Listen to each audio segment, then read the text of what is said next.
Hello बच्चों, नमस्कार। मैं हूं वीरेंद्र प्रताप सिंह और आप देख रहे हैं हमारे यूट्यूब चैनल मुख्य अकेडमी। हम यहां पर करा रहे हैं एनसीईआरटी मैथ 10th क्लास का और हमारी चल रही थी प्रश्नावली 3.2 और इसका एक बहुत ही इम्पोर्टेंट क्वेश्चन है। और कौन सा है ये? 11 रुपये का चौथा है राजीव की बुक में। बाकी किसी भी बुक में आप देखेंगे तो क्वेश्चन सभी बुक में मिलेगा। आप चाहे किसी बुक से पढ़ रहे हो, किसी प्रकाशन की बुक से पढ़ रहे हो, सब में ये क्वेश्चन मिलेगा। इंपोर्टेंट क्वेश्चन है, ध्यान से समझेंगे। ये कह रहा है एक राजमार्ग पर दो स्थान ए और बी 100 किलोमीटर की दूरी पर है। कोई राजमार्ग है, उस पर दो स्थान है ए और बी। कितने किलोमीटर की दूरी है बीच की? 100 किलोमीटर। एक कार ए से तथा दूसरी कार बी से एक ही समय चलना प्रारंभ करती है। दो कारें हैं, ये एक कार स्थान ए से और एक कार स्थान बी से एक ही समय चलना प्रारंभ करती हैं। यदि ये कारें भिन्न भिन्न चालों से, यानी कि अलग अलग चालों से एक ही दिशा में चलती हैं तो वे 5 घंटे पश्चात मिलती हैं। अगर ये कारें अलग अलग चालों से एक ही दिशा में चल रही, मान लो इधर ये जा रही हैं दोनों, तो ये 5 घंटे के बाद मिल जाती हैं। यदि वे विपरीत दिशा में चलती हैं, यानी इस प्रकार से विपरीत एक इधर को और दूसरी इसके सामने को, तो ये 1 घंटे पश्चात मिल जाती हैं। दोनों कारों की चाल ज्ञात करनी है, हमें बतानी है दोनों कारों की चाल कितनी है। तो बिल्कुल चित्र से तो बहुत अच्छा आप लोगों को समझ में आ जाएगा। ये दो स्थान मान लिए हमने ए और बी। एक कार अगर एक ही दिशा में चलती हैं तो ये मान लो यहाँ पर बिंदु एक सी मान लो, ये बिंदु सी पर या स्थान सी पर ये दोनों कारें 5 घंटे पश्चात मिल जाती हैं। तो माना कार ए की चाल x किलोमीटर प्रति आवर यानी घंटा तथा कार बी की चाल y किलोमीटर प्रति आवर यानी घंटा। तो देखेंगे किस प्रकार से करना है। ये 5 घंटे में, ये वाली कार 5 घंटे में यहां पर आ जाएगी और ये कार 5 घंटे में यहां पर आ जाएगी। मान लिया ये वाली कार बी है और ये वाली कार ए है, दोनों मिल जाएंगी। तो किस प्रकार से देखेंगे, कार ए द्वारा 5 घंटे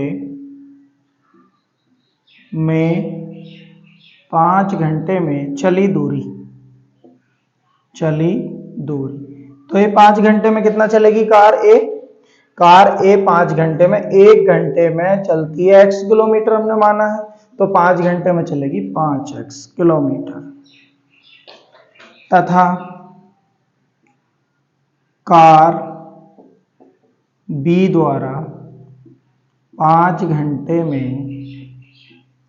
चली दूरी, कार बी कितनी दूरी चल जाएगी 5 घंटे में? कार बी यहां से यहां तक पहुंची है, यानी 5 घंटे, 1 घंटे में 1 बाई चलती है तो 5 घंटे में 5 बाई किलोमीटर।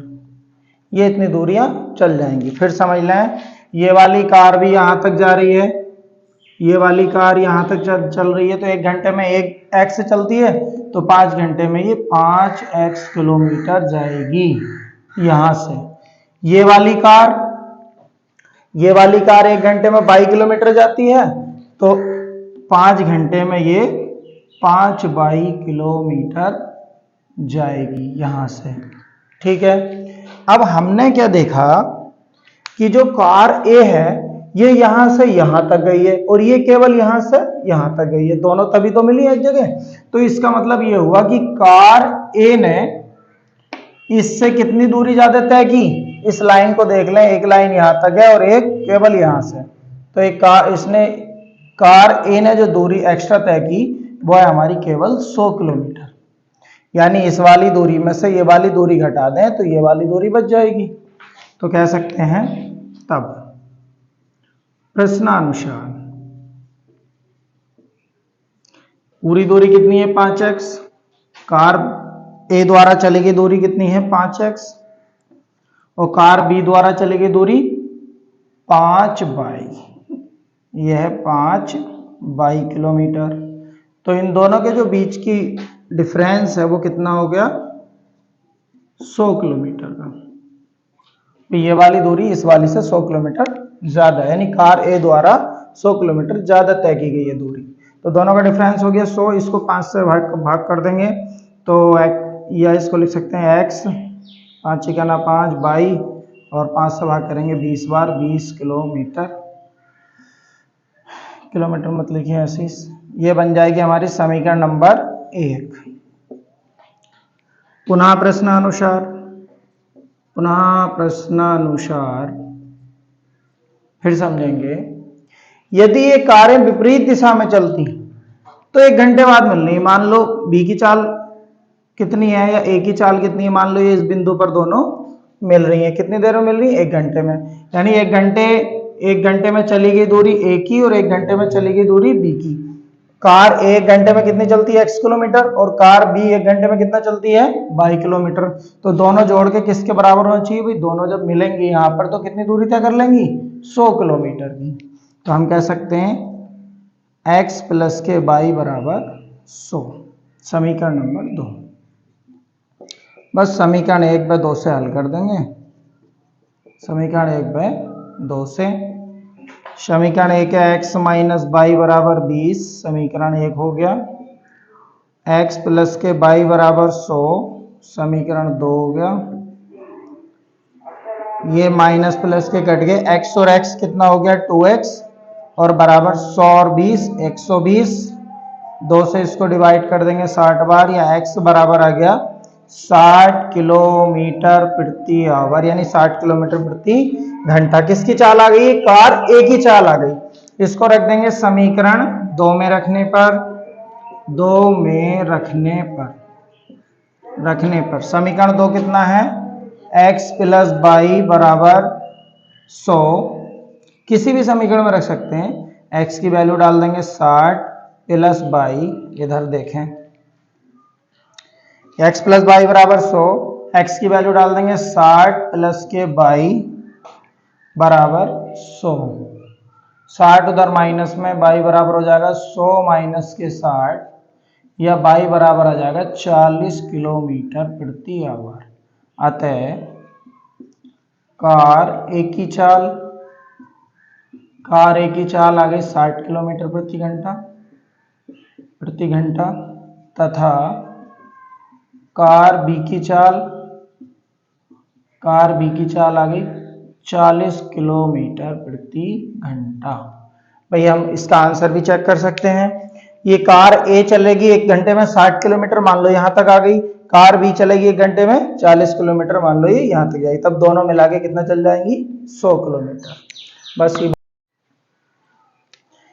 अब देखेंगे इसका क्वेश्चन नंबर 11वें का 5वां है और ये इस प्रश्नावली 3.2 का लास्ट क्वेश्चन होगा। देखेंगे किस प्रकार से। एक आयत का क्षेत्रफल 9 वर्ग इकाई कम हो जाता है यदि उसकी लंबाई 5 इकाई कम कर दी जाती है और चौड़ाई 3 इकाई बढ़ा दी जाती है। यदि हम लंबाई को 3 इकाई और चौड़ाई को 2 इकाई बढ़ा दें तो क्षेत्रफल 67 वर्ग इकाई बढ़ जाता। आयत की विमाएं बताएं। तो हम जानते हैं आयत क्या होता है?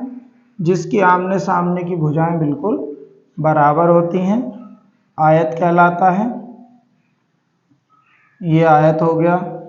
माना आयत की लंबाई हमने मान ली x, विमाएं कहते हैं इसकी लंबाई और चौड़ाई, यानी भुजाएं, और चौड़ाई मान ली हमने y। तो हल करेंगे इसको। माना आयत की लंबाई बराबर x तथा आयत की चौड़ाई बराबर y मान ली हमने। तब क्षेत्रफल कितना होगा? तब आयत का क्षेत्रफल, तो सब जानते हैं आयत का क्षेत्रफल कितना होता है? आयत का क्षेत्रफल क्या होता है अभी? लंबाई गुणा चौड़ाई। तो लंबाई दे रखी है x और चौड़ाई y, तो क्षेत्रफल होगा x y। अब कह रहा है एक आयत का क्षेत्रफल 9 वर्ग इकाई कम हो जाता है यदि उसकी लंबाई में 5 इकाई कम कर दी जाए और चौड़ाई को 3 इकाई बढ़ा दिया जाए। तो प्रश्नानुसार कि आयत का जो क्षेत्रफल होगा, क्या कहा उसने? क्षेत्रफल 9 वर्ग इकाई कम हो जाएगा, यानी जितना यह है इससे 9 वर्ग इकाई कम हो जाएगा। यदि लंबाई में 5 इकाई की कम कर दी जाए तो लंबाई में हमने जो लंबाई कितनी मानी है x, इसमें से 5 कम कर देंगे और इनटू मतलब क्षेत्रफल निकाल रहे हैं और चौड़ाई में इसको 3 इकाई बढ़ा देंगे। तो ये लंबाई गुणा चौड़ाई, जो क्षेत्रफल पहले था इसमें से पहले था हमारा x y, इसमें से 9 वर्ग इकाई कम हो जाएगा। इसको सॉल्व करेंगे। x की y से मल्टीप्लाई x y, x की 3 से करी 3x, 5 की करी 5y और 5 दिया 15 और बराबर x y माइनस के 9। x y से x y कट गया, ये इतना हो जाएगा 3x माइनस के 5y, 15 उधर जाएगा तो प्लस का और माइनस के 9, ये हो गया 3x माइनस के 5y बराबर 15 में से 9 गया 6 बचा समीकरण नंबर 1। पुनः प्रश्नानुसार तो पुनः प्रश्नानुसार अब उसने कहा है यदि हम लंबाई को 3 इकाई और चौड़ाई को 2 इकाई बढ़ा दें तो लंबाई में 3 इकाई 3 जोड़ देंगे और चौड़ाई में 2 इकाई 2 जोड़ देंगे तो क्षेत्रफल 67 वर्ग इकाई बढ़ जाता है। यानी जितना पहले था x y उसमें जुड़ जाएगा कितना 67 वर्ग इकाई। इसको भी हल करेंगे। x की y से x y और x की 2 से 2x प्लस के 3y और 3 की 2 से 6, ये हो गया x y प्लस का 67, x y से x y फिर कट गया, ये हो जाएगा 2x प्लस का 3y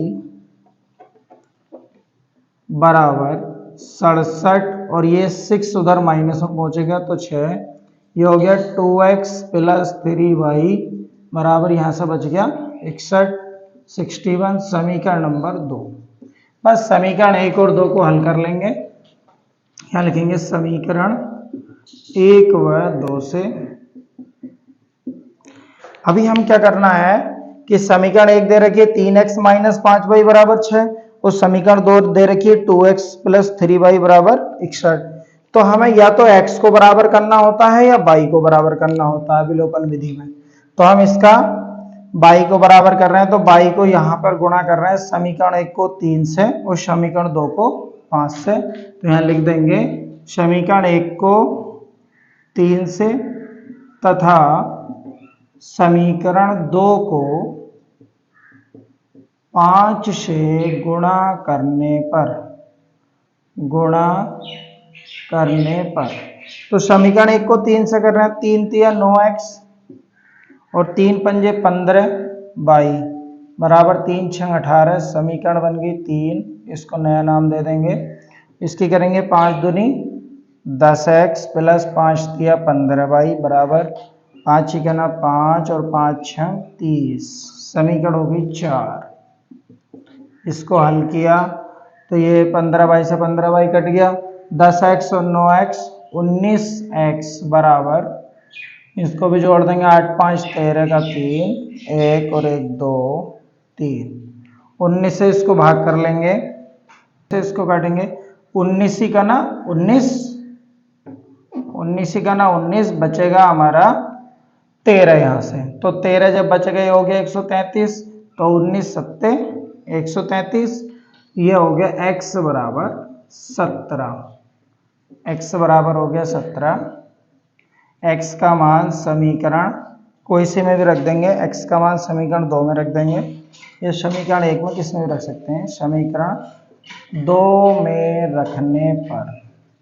तो समीकरण 2 में रख रहे हैं, x का मान कितना है अभी 2x प्लस के 3y बराबर 61, x का जगह 17 डाल देंगे, 2 गुणा के 17 प्लस का 3y बराबर 61, ये हो गया 17 दूनी 34 और 34 उधर माइनस में तो 3y बराबर 61 माइनस का 34 और यहाँ से हो गया 3y बराबर, इसको घटा लेंगे 11 में से 4 गया 7 बचा और 5 में 3 गया 2 बचा, 3 9 27, यानी कि y बराबर आ गया 9। अतः बीमाएं तो बीमाएं लिखेंगे तो लंबाई आ गई हमारी कितनी 17 मीटर। 17 मीटर को इकाई तो देने देखिए मात्रक नहीं दे रखा तो 17 इकाई लिख सकते हैं और चौड़ाई आ गई 9 इकाई 9 इकाई। यह आंसर हो गया। अच्छा क्वेश्चन है। और इसी के साथ साथ ये प्रश्नावली समाप्त होती है और अब हम नया प्रश्नावली कराएंगे, नया चैप्टर कराएंगे द्विघात समीकरण। आप बने रहिए हमारे साथ और हमारे चैनल को लाइक करें। धन्यवाद।